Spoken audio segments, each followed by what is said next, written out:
Hi everyone, welcome to another Sip and Chat. My name is Melody and I'm the CEO and founder of Pro Event Planners, where we create sustainable and eco-focused events.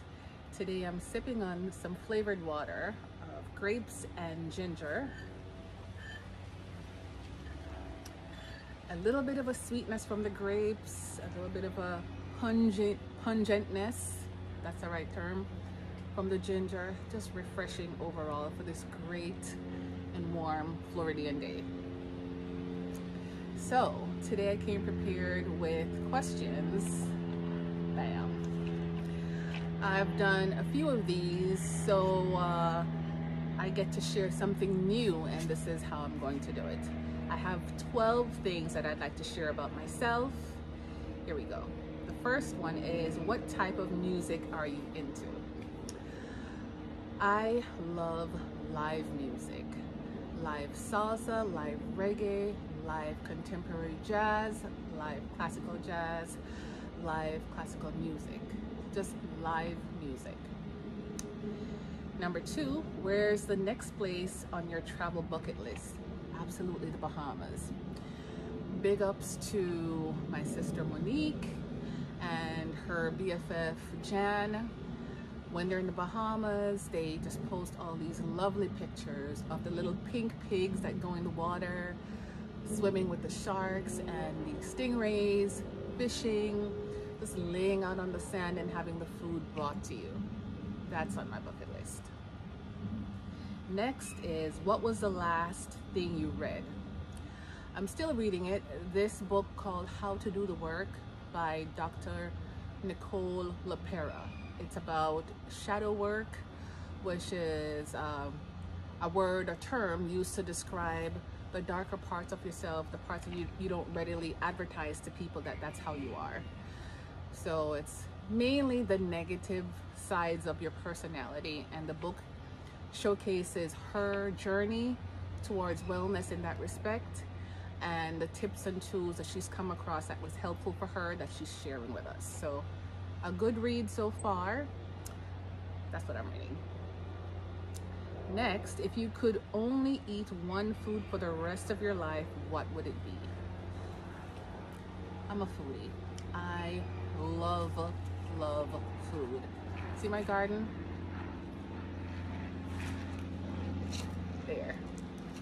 There's food, just fresh, delicious food. But from an emotional standpoint, I think I would love to have my mom's Sunday dinner that we used to have every Sunday in Jamaica, and she would make the most flavorful fried chicken with rice and peas. And the rice and peas is, everything is from scratch. Like, you get the coconut, grate it, add the water, squeeze out the coconut milk, and she'd use all the scallion and thyme and onion and garlic. And when she was done with that bad boy, you could eat the rice and peas by itself. You don't need any meats or anything with it. It was really good. And her fried chicken, it was breaded, but the flavor, she would marinate the chicken overnight and put seasoning in the flour as well and cook it in coconut oil. Let me tell you, when you're done, you will lick all 10 fingers. Unfortunately, she has passed on to glory, but if I had that one wish, I would have that meal again and have her with me. Next, do you like going to the movies or prefer watching at home? I'm a homebody. I love being at home, just comfortable, curled up in the sofa with my pillow and the remote, and I'll watch whatever movie. Of course, within like 10-15 minutes, if the movie's not all that hot, I will fall right asleep. So I prefer to be home. Number 6, which meal is your favorite, breakfast, lunch, or dinner? I am a breakfast person. I can have breakfast for lunch and dinner. In the mornings, I'm alert and fresh and energized. So I am my most creative then. So I'll create all kinds of recipes. Like this morning, I made what I call a breakfast bite. and it's in a muffin tin, and the base layer is hash brown that's been seasoned. This is the shredded potatoes with all kinds of seasoning, onion powder, garlic powder. I have like a steak seasoning with black pepper and some spicy mushroom seasoning, all mixed up in there. Put it on the base. I line I line the tin with it. Hang in there, I'm getting to it. Then on top of that, I put some ham. And then on top of that, I'll add the eggs, whisked and seasoned. And then on top of that, cheese. That's for the family. For myself, I do the same hash browns, but I use a vegan egg replacement called Just Egg. I season that, black pepper, salt, the onion powder, garlic powder, and I think the mushroom. I added the mushroom seasoning as well. Whisk that together, pour it in there, and I topped it with some sauteed mushrooms and onions. And I add a little of nutritional yeast on the top to give it a cheesy-esque kind of a flavor. So stick those in the oven. I get the vegan version and the family gets the others. My way of eating doesn't have to be theirs. So it was absolutely delicious.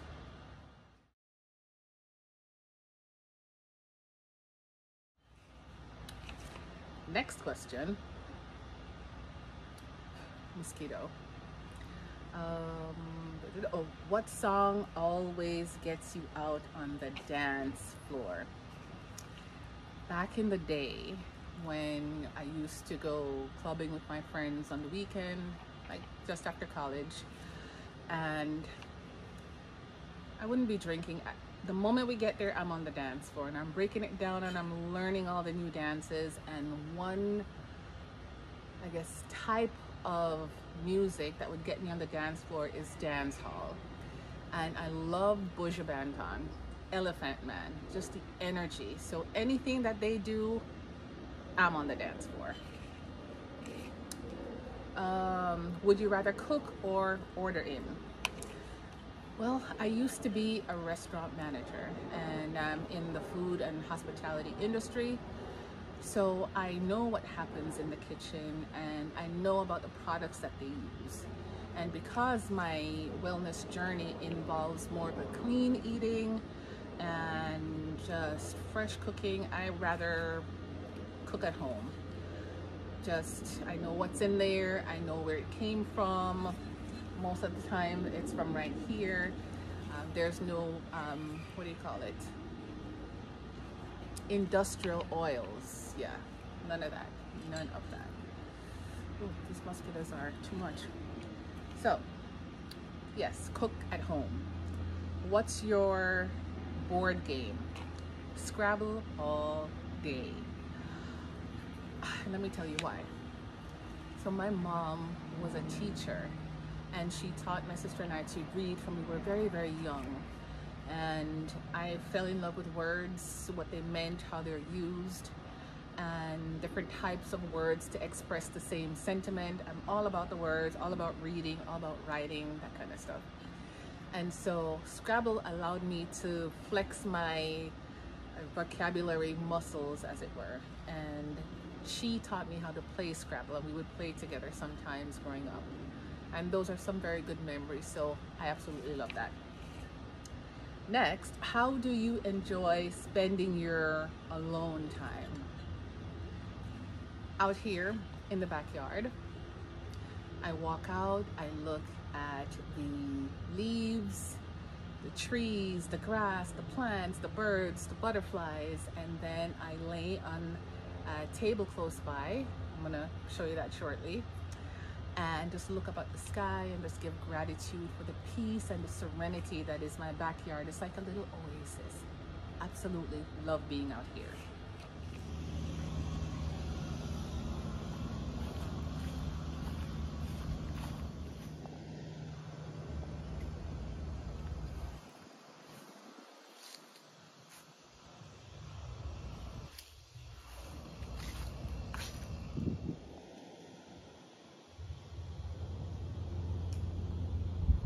Do you have a favorite type of exercise? Yes, I enjoy yoga. I see the value in the practice and the way that the movements are subtle and gentle, but pack a big punch as far as its impact on your body and your mind. Yoga all day. No, I'm not a pro, but I watched myself in the journey from just starting to where I am now, and I appreciate the time it took to be able to do some of the things. And I understand the value of keeping the mobility in your joints. And some postures that I couldn't do, I now can. And it makes me feel good and it's encouraging. So, and I noticed a toneness in my muscles from doing yoga and using my own strength to prop myself up and balance and stretch and all that good stuff. Yoga all day. And the last question is, what causes are you passionate about? Well, I am passionate about two causes. The first one, of course, has to do with the planet and being eco-focused and sustainable. I love when people make the effort to take care of their environment and be mindful of the choices they make in regards to what they buy, how they eat, and how they dispose of things, and how they take care of each other and how they support the local community. I'm all about sustainability and eco-focusedness. That's a word. Absolutely. Passionate about that. I have started my garden here. It started off with one garden bed, and then it stretches all the way back there. And there's a variety of things that I have. Lemongrass, sweet potato, green beans, banana, orange, jackfruit, spearmint, peppermint, basil, lemon balm, lavender, thyme, radishes, carrots, mango, what else? Kale, callaloo, yeah, all of that.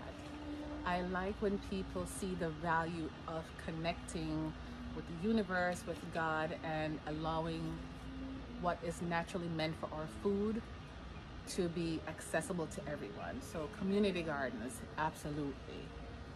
There's a guy in California, they call him the gangster gardener. He started off by planting in his front yard and on the sidewalk in front of his house. And he has just transformed his neighborhood.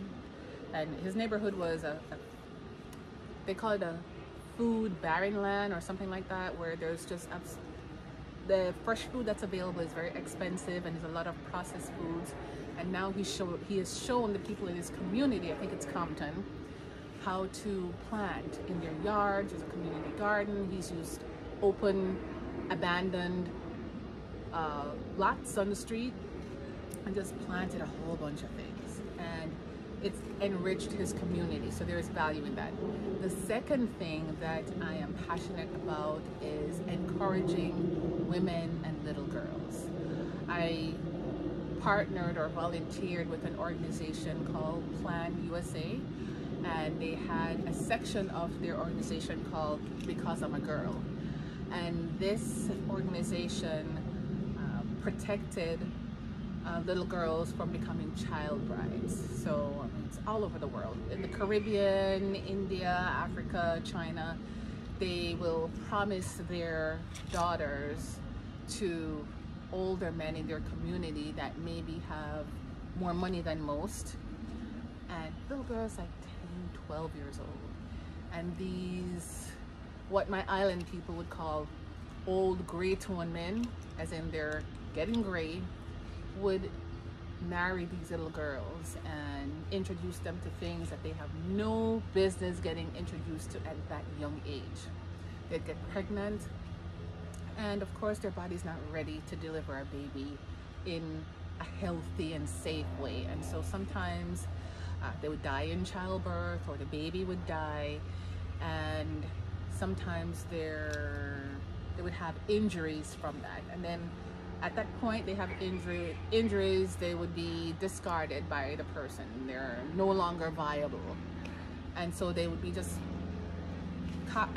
cast out of their community, and the guy would go on to find another young child to try to impregnate. This organization would take the girls, get them medically taken care of. They would have fistulas, which is I guess a puncture or some kind of a brokenness in the area where they would have children. It's like between your uterus and your colon area. Don't quote me on that, the medicalness of it all, but they would have injuries there, and doctors would go volunteer and surgically repair them, and they would have other people who would train them on getting a skill so they don't have to go marry somebody else again and be treated poorly. So they'd learn a skill, they'd help them learn to read and be able to manage themselves. And so I volunteered with that organization and helped them to raise money. Those two are my passion. If you have any questions that you want to know about me, please post it, DM me, email info@myproeventplanners. If you are emotionally connected to the planet, I'd love to connect with you as well. If you're a company looking to do eco-focused and sustainable events, you want to attract more clients that are like-minded, you want to just put your love out to the world with how you do business, let's connect. If you already have events in mind and you're interested in finding out how to do sustainable and eco-focused events, let's connect as well. I can show you how to make small steps that will make a big impact on the environment. All right, so let's connect. My name is Melody, CEO and founder of Pro Event Planners, creating eco-focused and sustainable events. See you on the next Sip and Chat.